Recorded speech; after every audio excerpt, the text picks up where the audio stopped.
Hello everyone, welcome back to the channel.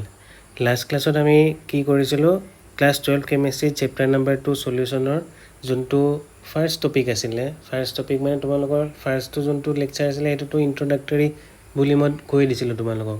তাৰ পিছৰ যোনটো ক্লাস আছিলে আমি তাতে কি কৰিছিলো estimation of solution topic টো start কৰিছিলো আৰু তাতে estimationত মই কৈছিলো দুটা ধৰণে আমি estimate কৰিব পাৰো এটা আছিল আমাৰ qualitative estimation আৰু সেকেন্ডটো আছিল আমাৰ quantitative estimation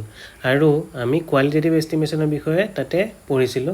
নেক্সটত মই কৈছিলো তোমালোকক quantitative estimationৰ বিষয়ে আমি পঢ়িম বুলি এতিয়া আজি আমি কি কৰিম আজি আমি quantitative estimationৰ যোনটো ফাৰ্স্ট আমাৰ টাৰ্ম আছিলে ফাৰ্স্ট টাৰ্মটো কি আছিলে আমাৰ mass by mass percentage তাৰ বিষয়ে আমি কি কৰিম ভালকে ডিটেইলত ষ্টাডি কৰিম সো বলা দেৰি নকৰি আমি আজি ভিডিওটো ষ্টাৰ্ট কৰিম আমি quantitative estimationৰ যোনখিনি টাৰ্ম আছে তাৰ বিষয়ে আমি কি কৰিব লাগিব ভালকে ষ্টাডি কৰিব লাগিব সো মই কি কৰিম তোমালোকক এটা এটা কৰি পেলে গুটেখিনি টাৰ্মৰ কাৰণে শৰ্ট ভিডিও বনাম সো তোমালোকে গুটেখিনি ভিডিও ভালকে চাই যাবা আৰু লগতে নোটস বনাই যাবা সো বলা আমি এতিয়া মাস বাই মাস পার্সেন্টেজ কি হয় তাৰ বিষয়ে আমি এতিয়া চাই লওঁ সো তোমালোকে চাই লওঁ ফাৰ্স্টতে মাস বাই মাস পাৰ্সেন্টেজৰ ইয়াত আমাৰ দিনত কেনেকে কৰা হয় হেতু তোমালোকে ইয়াতে লিখা আছে mass by mass percentage is denoted by w/w percentage so তোমালোকৰ কেতিয়াবা যদি কোৱেশ্যনত এনেকে w/w percentage লিখা তোমালোকে কবাত পোৱা এই w টো স্মল w হয় দেই স্মল w হয় সো তোমালোকে কি বুজিবা হেতু আমাৰ mass by mass percentage ক মিন কৰি আছে সো তোমালোকে কেতিয়াবা w/w percentage লিখা থাকিলে গম পাই যাবা এটো আমাৰ mass by mass percentage ৰ বিষয়ে কৈ আছে বুলি এতিয়া নেক্সটত ডেফিনিশনটো আছে ডেফিনিশনটো ইম্পৰ্টেন্ট হয় it is defined as the ৰেশিও মানে আমি ডিভাইড কৰিব লাগিব হা ৰেশিও মানে গম পোৱা নহয় আমি ডিভাইড কৰিব লাগিব so it is defined as the ratio between mass of a component তুমি কি কৰিবা এটা মাসৰ যোনটো আমাৰ তাতে তাৰ মাস হ'ব যিকোনো এটা বস্তুৰ যোনটো মাস হ'ব হেতু তুমি লবা আৰু তলত তোমালোকে কি কৰিবা to the total mass of the solution multiplied by 100 to get percentage মানে বহুত সিম্পল কে তোমালোকে ইয়াতে এই এক্সপ্ৰেছনটো যোনটো লিখা আছে তাৰ বিষয়ে কৈ আছে আমি মাস বাই মাস পাৰ্সেন্টেজ কাক কম মাস অফ এ কম্পোনেন্ট যাৰ তোমালোকে মাস পাৰ্সেন্টেজ উলিয়াব গৈ আছে তাৰ মাসটো তোমালোকে কোট ৰাখিবা ওপৰত ৰাখিবা আৰু তলত তোমালোকে ডিভাইডেড বাই কি লিখিবা মাস অফ দা সলিউশন তোমালোকে তো গম পোৱা আমাৰ সলিউশনত কি হয় আমি বাইনাৰী সলিউশনৰ বিষয়ে ষ্টাডি কৰি আছিলো আৰু বাইনাৰী সলিউশনত তোমালোকৰ কি হয় এটাটো কি থাকিব তোমালোকৰ সলভেন্ট থাকিব আৰু ওপৰৰ পৰা আমি কি এড কৰিম সলিউট আমি এড কৰিম এতিয়া এটা কথা মই তোমালোকক ইয়াতে কৈ দিও আগতে তোমালোকৰ যোনটো সলিউট হয় সলিউটটোক আমি ইন জেনাৰেল বি হতি ৰিপ্ৰেজেন্ট কৰো ইন জেনাৰেল বি হতি ৰিপ্ৰেজেন্ট কৰো বা তোমালোকে কিছুমান বুকত কি লিখা পাবা তোমালোকে 2 লিখা দেখা পাবা সো সলিউটটোক আমি বি আৰু 2 ৰে আমি কি কৰো ডিনোট কৰো সিমিলাৰলি সলভেন্টটোক আমি এ আৰু 1 ৰে ডিনোট কৰো সো মনত ৰাখিবা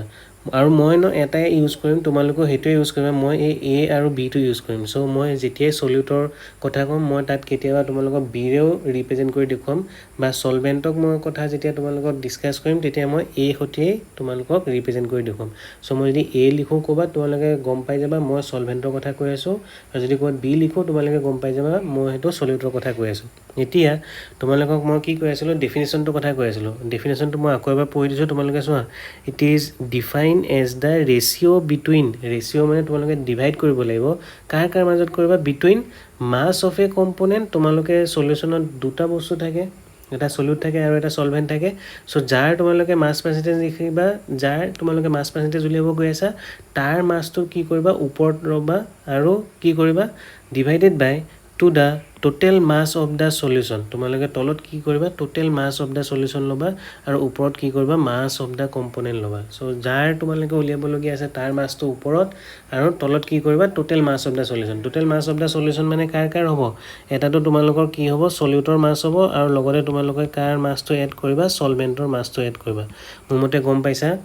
ডেফিনিশনটো কি হয় এটো এটা ৰেশিও হ'ব কাৰ ৰেশিও হ'ব মাস অফ এ কম্পোনেন্ট যাৰ উলিয়াব গৈ আছে তাৰ ওপৰত লবা আৰু তলত কি হ'ব মাস অফ দা সলিউশন আৰু মাল্টিপ্লাই কাৰ লগত কৰিবা তোমালোকে 100 ৰ লগত কৰিবা কিয় 100 ৰ লগত কৰি আছা কাৰণ আমি পাৰ্সেন্টেজত ক্যালকুলেট কৰিব গৈ আছো তোমালোকে গম পোৱা পাৰ্সেন্টেজ যেতিয়া উলাও আমি তেতিয়া কি কৰো 100 ৰ লগত মাল্টিপ্লাই কৰো এতিয়া তোমালোকে কোৱাচোন ইয়াৰ কিবা ইউনিট থাকিব জানো ইট ইজ ইউনিটলেস কোয়ান্টিটি ইয়াৰ একো ইউনিট নাথাকে কিয় নাথাকিব কাৰণ তোমালোকে চোৱাচোন ওপৰত কি লৈ আছিলা ওপৰতো মাস আছিলে আৰু তলতো কি আছিলে মাস কিয় কৈ আছোঁ মই চোৱাচোন তোমালোকে ওপৰত কি লিখিছিলে ইয়াতে W/W পাৰ্চেণ্টেজ ইকুৱেল টু তোমালোকে ইয়াতে কি লিখিছিলে মাছ অফ দ্য কম্পনেণ্ট মানে ওপৰৰ মাছটোৰ কাৰণে তোমালোকৰ ছাপ'জ মই ইউনিট লিখিলোঁ গ্ৰাম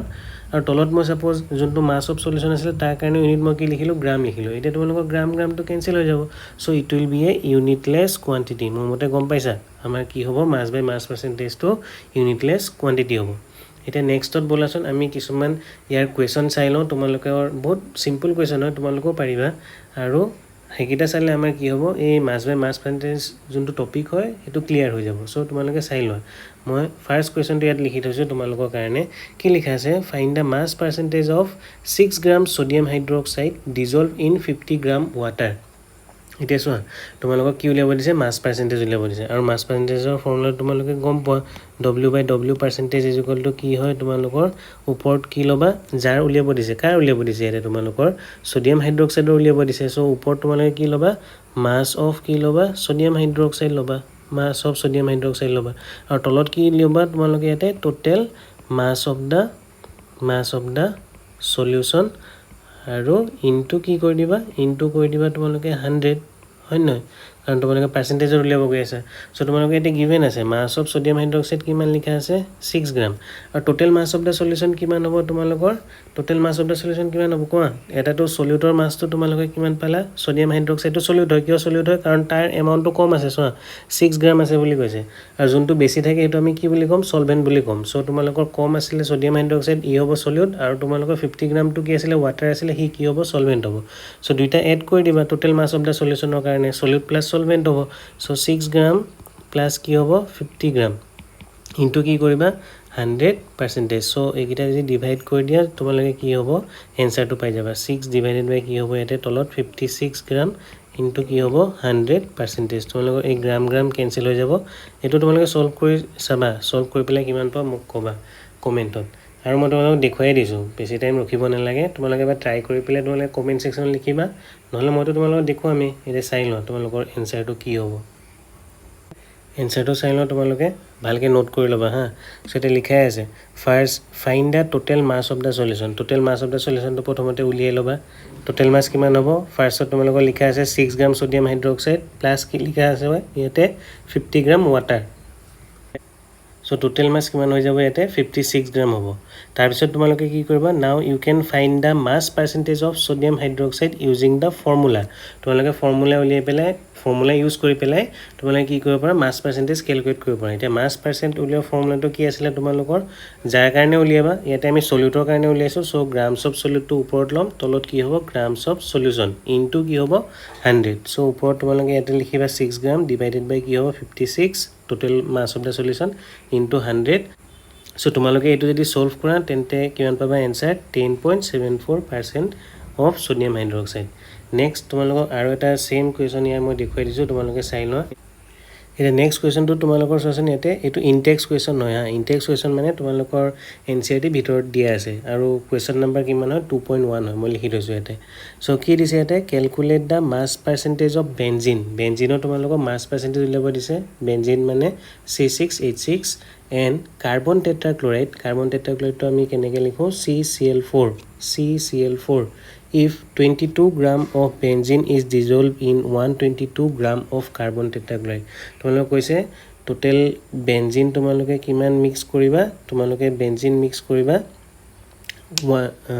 টোটেল তোমালোকৰ ইয়াতে কাৰ্বন টেট্ৰাক্লৰাইডটো কিমান আছে চোৱাচোন কাৰ্বন টেট্ৰাক্লৰাইড তোমালোকৰ তলত কিমান আছিলে 122 গ্ৰাম আছিলে 122 গ্ৰাম আৰু তোমালোকে কি মিক্স কৰি আছিলে ইয়াতে বেঞ্জিন মিক্স কৰি আছিলা আৰু বেঞ্জিন কিমান মিক্স কৰিছা 22 গ্ৰাম ইয়াত তোমালোকৰ সলিউট কোনটো হ'ব বেঞ্জিন সলিউট হ'ব কাৰণ তাৰ এমাউণ্টটো কম আছে আৰু তোমালোকৰ সলভেণ্ট ইয়াতে কি হ'ব কাৰ্বন টেট্ৰাক্লৰাইড কাৰণ তাৰ এমাউণ্টটো বেছি আছে চ' তোমালোকৰ কাৰ্বন টেট্ৰাক্লৰাইডটো কি হৈ যাব সলভেণ্ট হ'ব ইয়াত তোমালোকে কি কৰিব লাগে ফাৰ্ষ্টতে তোমালোকে W/W পাৰ্চেণ্টেজ অফ কি উলিয়াব লাগে W/W পাৰ্চেণ্টেজ অফ ফাৰ্ষ্টতে কি উলিয়াব লাগিব তোমালোকে বেঞ্জিন মানে C6H6 উলিয়াব লাগিব তাৰ কাৰণে তোমালোকে ইয়াতে ফৰ্মুলাটো কি ইউজ কৰিবা মাছ অফ কি ল'বা ওপৰত বেঞ্জিন ল'বা আৰু তলত তোমালোকে কি কৰিবা মাছ অফ দা সলিউশ্যন ইনটু তোমালোকে ইয়াতে কি কৰি দিবা ইনটু 100% কাৰণ আমি পাৰ্চেণ্টেজ উলিয়াইছোঁ ন সেইকাৰণে 100ৰ লগত মাল্টিপ্লাই কৰিম এতিয়া মাছ অফ বেঞ্জিন তোমালোকৰ কিমান দি আছিলে ইয়াতে মাছ অফ বেঞ্জিন দিয়া আছিলে তোমালোকৰ 22 আৰু মাছ অফ দ্য সলিউশ্যন কিমান হ'ব এটাতো তোমালোকে বেঞ্জিনৰ মাছ প্লাছ কি কৰিব লাগিব তোমালোকে তাতে নেক্সট কাৰ্বন টেট্ৰাক্লৰাইডৰ মাছটো এড কৰিব লাগিব 122 ইনটু কি কৰিব ইয়াতে 100% সো 22 ডিভাইডেড বাই 144 ইনটু কি কৰিবা 100% এটো সলভ কৰিবা সলভ কৰিলে তোমালোকে কি পাই যাবা ইয়াতে এনসাৰটো পাই যাবা সো তোমালোকে ট্ৰাই কৰিবা হা মোৰ লগে লগে তোমালোকে ট্ৰাই কৰি গৈ থাকিবা আৰু নিজেও এবাৰ ট্ৰাই কৰি পেলাই চাবা তোমালোকে পাৰিছা নে নাই কৰিবলৈ সো নেক্সট তোমালোকে আৰু কিউ লেভেল দিছিলে নেক্সট তোমালোকে আৰু কিউ লেভেল দিছিলে সচোন নেক্সট তোমালোকে ইয়াতে লেভেল দিছিলে মাছ পাৰ্চেন্টেজ অফ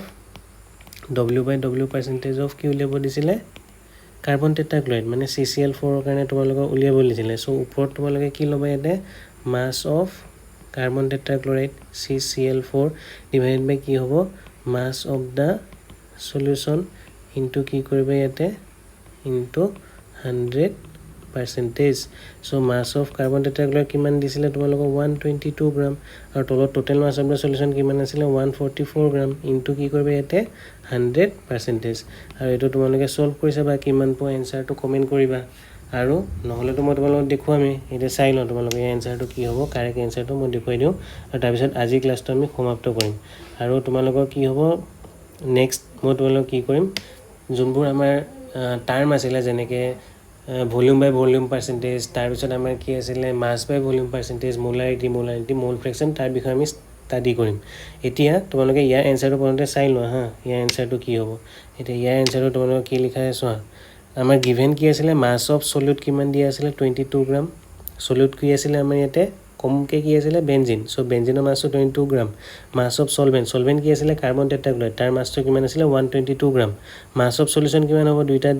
প্লাস কৰি দিবা প্লাস কৰি পেলাই 144 পালা next mass percentage of benzene আমি উলিয়াব লাগিব আৰু কি উলিয়াব লাগিব mass percentage of carbon tetrachloride এটা মাছ পাৰ্চেন্টেজ অফ বেনজিন কিমান হৈ যাব যাৰ উলিয়াব লাগে তাৰ মাছটো তোমালোকে ওপৰত ল'বা বেনজিনৰ মাছটো 22 আছিলে তলত কি কৰিব লাগিব দুইটাৰ মাছটো এড কৰি লিখিব লাগিব total mass of the solution into কি কৰিবা 100% সো এটো যদি সলভ কৰা 15.27% পাবা সিমিলাৰলি মাছ পাৰ্চেন্টেজ অফ কাৰ্বন টেট্ৰাক্লৰাইড যদি উলিয়াব লাগে তাৰ মাছটো যাৰ উলিয়াব লাগে তাৰ মাছটো ওপৰত ল'বা আমাৰ ইয়াতে কাৰ্বন টেট্ৰাক্লৰাইডৰ কাৰণে উলিয়াইছিলো তাৰ মাছটো কিমান আছিল 122 তাৰ মাছটো ওপৰত ল'বা আৰু তলত টোটেল মাছ অফ দা সলিউশ্যনটো ফিক্স থাকিব 144 হ'ব ইনটু কি কৰিবা 100% আৰু তাৰপিছত সলভ কৰাৰ পিছত কিমান পাবা 84.72% নেক্সটত কি লিখা আছে does mass percentage of benzene কিমান পালা 15.27 and mass percentage of carbon tetrachloride কিমান পালা 84.72% মোৰ মতে তোমালোকে ভালকে মাছ বাই মাছ পাৰ্চেন্টেজৰ বিষয়ে বুজি পালা আৰু তোমালোকে এই কোৱেশ্চন কিটা নিজেও এবাৰ ট্ৰাই কৰিবা আৰু সিমিলাৰ কোৱেশ্চন তোমালোকে বিচাৰিবা নেটতো বিচাৰিবা আৰু ট্ৰাই কৰিবা যিমান পাৰা কোৱেশ্চনবোৰ সো নেক্সট আমি কি কৰিম নেক্সট আমি তাতে ভলিউম বাই ভলিউম পাৰ্চেন্টেজ ষ্টাৰ্ট কৰিম আজি ক্লাছটো আমি ইয়াতে সমাপ্ত কৰিছো মোৰ মতে তোমালোকে ভালকে বুজি পালা যদি বুজি পাইছা তেন্তে ভিডিওটো লাইক কৰিবা আৰু বন্ধুসকলৰ মাজত শ্বেয়াৰ কৰিবা আৰু চেনেলটো সাবস্ক্ৰাইব কৰিব নাপাহৰিবা আজি ভিডিওটো ইয়াতে সমাপ্ত কৰিছো আকৌ লগ পাম ধন্যবাদ